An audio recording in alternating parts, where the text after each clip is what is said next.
Bentornati a Football Benchmark, bentornato anche ad Andrea Sartori, founder e CEO di Football Benchmark. Ciao Luca. Non possiamo non parlare di Champions League, siamo arrivati nella fase finale, nell'atto conclusivo, non possiamo analizzarla anche a livello finanziario, i conti come piace a noi.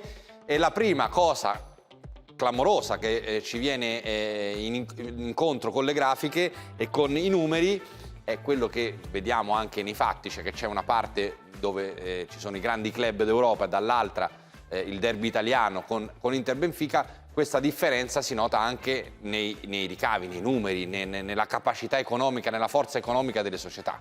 In tutto. Cioè c'è proprio una divisione totale. Enorme, uno spaccato veramente notevole. Ricordiamo prima di tutto che dalla stagione 2005-2006 non avevamo 3 italiane, sì, certo, nei quarti di finale. Per il Napoli è la prima volta che questo traguardo viene raggiunto. Come dicevi tu, ma come vedremo da tutte le altre grafiche successive, c'è un chiaro spaccato tra le partite che si giocheranno tra Manchester e Bayern, Real Madrid e Chelsea rispetto al derby italiano e chiaramente alla partita Inter-Napoli. Se guardiamo la media dei ricavi delle 4 squadre che si trovano sulla sinistra di questa grafica è 667 milioni, praticamente 3 volte di più rispetto ai circa 230 milioni che riguardano Inter, Milan, Benfica e Napoli, quindi una differenza notevolissima. La differenza che probabilmente sale anche se andiamo a prendere soltanto i ricavi commerciali. Sì. Quindi sì, la forza del brand, mi verrebbe da dirti, la capacità comunque di essere attrattivo, certo, nei confronti di sponsor o di partner, no? Sì. Perché se noi andiamo a vedere la grafica dei ricavi commerciali, muta un pochino Napoli e Benfica, l'ordine muta, sì, anche rispetto alle grandi, però l'ordine di grandezza rimane lo stesso. Addirittura aumenta come dicevi, perché mentre se guardiamo i ricavi totali diciamo la differenza era di 3 volte, se riguardiamo i ricavi commerciali la differenza è di 4 volte, ma perché effettivamente le 4 squadre a cui facciamo riferimento, che fanno parte appunto del lato sinistro di questa grafica, sono squadre che nel corso degli anni hanno vinto molto in Europa e quindi hanno raggiunto degli obiettivi commerciali e un'esposizione mediatica significativamente superiore rispetto alle altre. C'è anche una bella differenza fra le italiane, se vuoi, certo, anche nei confronti del Benfica, perché comunque Inter e Milan più o meno, anzi più o meno, hanno doppio o più del doppio rispetto al Napoli sui ricavi commerciali. Verissimo, anche se l'Inter poi chiaramente ha queste problematiche con i pagamenti di Digital Bits, che se non sbaglio raggiungono circa 24 milioni. Il Milan, tra parentesi, perché qua ci riferiamo chiaramente ai bilanci della stagione successiva, rinnovando con Puma ed Emirates a dei valori più alti, aumenterà ulteriormente il gap rispetto al Napoli. Il Napoli è effettivamente un po' indietro. Se teniamo presente diciamo gli sponsor di maglia, sponsor tecnico, sì, e Acqualete, il Napoli genera meno di 20 milioni, che è una cifra tutto sommato modesta per una squadra che sta performando chiaramente così. La cosa, come sai, che a me piace di più è il rapporto fra gli stipendi, quindi i costi certo, e i ricavi. E qui abbiamo delle situazioni di grandissima differenza anche nella composizione dei costi e dei ricavi, con, a mio avviso, delle eccellenze che forse magari a casa non vengono comprese fino in fondo, no? Perché il Napoli è quella tra quelle che spendono di meno, ma ha una ratio di conversione fra la spesa e il ricavo superiore all'80%. Però abbiamo parlato anche del Napoli, no? Nelle passate puntate. A me continua a stupire sia la posizione del Bayern che quella del Manchester City. A fronte di una massa salariale molto importante, evidentemente c'è, come abbiamo appena visto, dei ricavi talmente grandi che permettono di rimanere anche al di sotto del 60%. Sì, in stagioni che comunque risentono ancora di un impatto minimo, ma di un impatto Covid. Il Napoli è questo dato che, tra parentesi, per la stagione attuale diminuirà, perché il monte ingaggio del Napoli dovrebbe diminuire grazie alla vendita di alcuni giocatori, ricordiamo tra tutti Insigne. Quindi quell'85% è derivante anche chiaramente dalla diminuzione dei ricavi. Verissimo quello che hai detto, c'è un gap enorme tra le squadre. Tra Real Madrid e Manchester City c'è una differenza di 100 milioni. E hai fatto benissimo a sottolineare la performance del Bayern, che con un monte ingaggi della metà rispetto a quello del Paris Saint-Germain, 728 milioni, impattato anche comunque diciamo dal costo del lavoro in Francia, che è comunque più alto e sarebbe prima in questa classifica il Paris Saint-Germain. Però c'è una differenza notevole appunto tra il Real ma tutte le altre che chiaramente seguono. Il Chelsea avrà probabilmente un aumento notevolissimo nella prossima stagione. Però è verissimo che il Bayern Monaco, anche comunque con un impatto negativo derivante dalla crisi che abbiamo vissuto negli ultimi anni, avere un rapporto di costo-lavoro, ricavi intorno al 50% è un risultato strabiliante.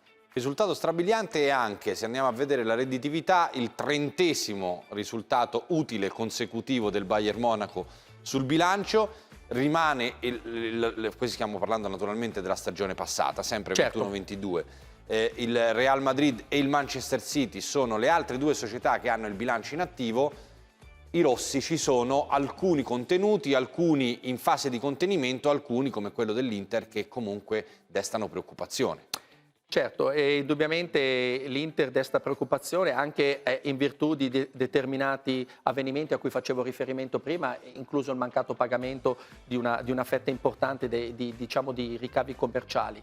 È chiaro che in questa classifica è interessante vedere come 3 delle 7 squadre, non abbiamo ancora il bilancio del Chelsea, siano riuscite ad avere un bilancio positivo. Il bilancio del Napoli, sottolineerei, e quello del Milan sono in netto miglioramento. Ricordiamo che il Milan nel corso degli anni, negli ultimi 10 anni, ha quasi accumulato 1 miliardo di perdite, però negli ultimi 2 anni effettivamente c'è stato un notevole miglioramento. Il Napoli mostra una perdita di 52 milioni, ma sono solo le ultime 2 stagioni che hanno avuto diciamo, hanno mostrato una perdita. Negli altri 8 anni precedenti c'è sempre stato un profitto.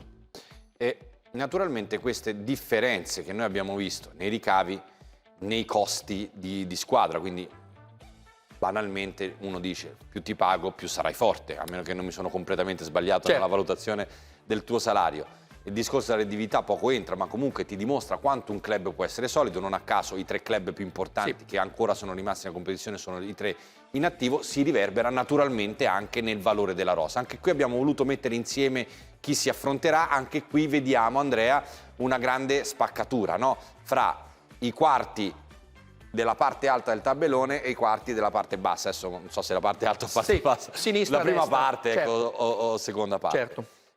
Con la parte che non riguarda le italiane, 3 squadre su 4 che sfondano il miliardo di valore, sempre secondo il tool di Football Benchmark, e con un Real Madrid che ci va abbastanza vicino. Assolutamente. Ricordiamo che la partita Manchester City-Bayern è la partita tra le 2 squadre, tra le 2 rose di più alto valore. E il Bayern Monaco già ne è passata una col Paris Saint-Germain, che aveva gli stessi valori. Sì, più o meno gli stessi valori, e ricordiamo aveva la metà del monte ingaggi, sì, certo. Ripetiamo questo dato direi eclatante.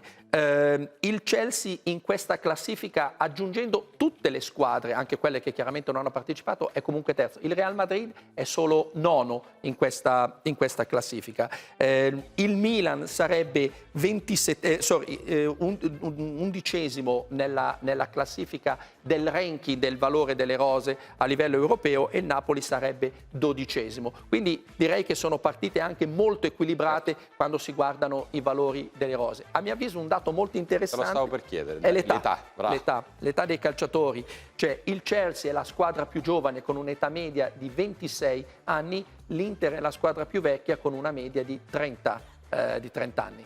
C'è anche il match fra il più vecchio e quasi il più giovane, Inter contro Benfica, perché anche Benfica l'età media è molto simile a quella del Chelsea. Assolutamente. Con 2 filosofie diverse. 2 filosofie completamente diverse, ma sappiamo che le squadre portoghesi, sia nel talent scout che nella crescita dei talenti nelle loro academy, sono maestre. Poi magari ne parleremo in altra sede, ma credo che il Benfica sia fra le prime per transfer market e cessione di giocatori. Certo. In Europa naturalmente. Sì, aggiungerei una cosa, che se guardiamo i valori attuali delle rose, le 3 squadre che hanno aumentato di più rispetto all'inizio della stagione il valore della rosa sono appunto il Benfica con il 32%, lo stesso valore per il Chelsea, ma non perché ha aumentato il valore, ma perché hanno comprato tanto, e in terza posizione c'è il Napoli che ha aumentato il valore del 29%. Quindi quasi come il Benfica. Quasi come il Benfica. Se andiamo a vedere i giocatori più valutati all'interno delle rose, troviamo una grande differenza, secondo me. Sì. Perché se prima le italiane e la parte del tabellone delle italiane erano tutte nella parte destra, quindi nella parte più bassa, c'è il Napoli che irrompe con Osimhen, che è uno dei giocatori che sono sopra quota 100. Magari fra 3 mesi, quando rifarete il tour, ci sarà anche Kvaratskhelia fra sopra 100, che ne sai? È a 85 al momento. Appunto, quindi sì. La crescita è stata esponenziale, no? Perché partiva da 20. Ma non sarà il prezzo, perché De Laurentiis sicuramente lo aumenterà. Certo. Questo però diciamo che più o meno, al di là del Napoli che guadagna diverse posizioni, rispecchia la classifica che abbiamo visto prima. Sì, direi che questa è più quasi una curiosità in un certo senso, questa grafica. Però secondo me quello che invece è il dato più interessante, Luca, è che il giocatore più anziano ha 26 anni. Da questo penso che sia quasi scontato?